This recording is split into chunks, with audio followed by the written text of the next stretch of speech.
Assalamu alaikum dostlar. Тазалык муниципалдык ишканасы Бишкек шаарындагы мусорный таштанды аянтчыларын бүт жазап жүрүшөт.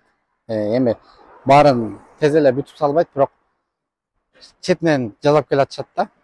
Азыр бул жерде Восток 5 ичи районунда Мамбетов көчөсүндөгү мусорный аянтчаны азыр жазап башташты.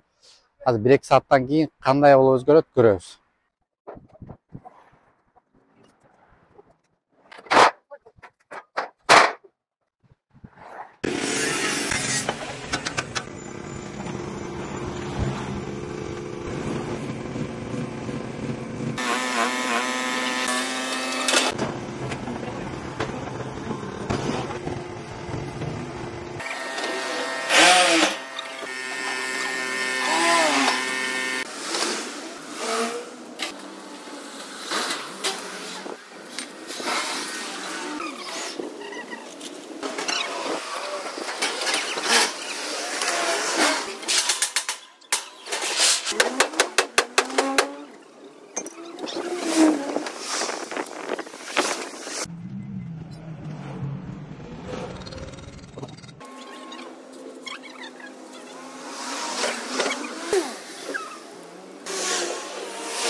Урматтуу достор, мына бул жерде көчөгө биз көрсөткөн контейнерлерди бүтүп коюптур бүгүн.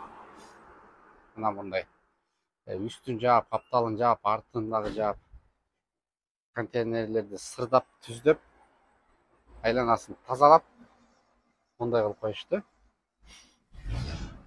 Эми ушул Восток 5 Мамбетов көчөсүнүн жашоочулары ушуну жакшылап пайдаланышса.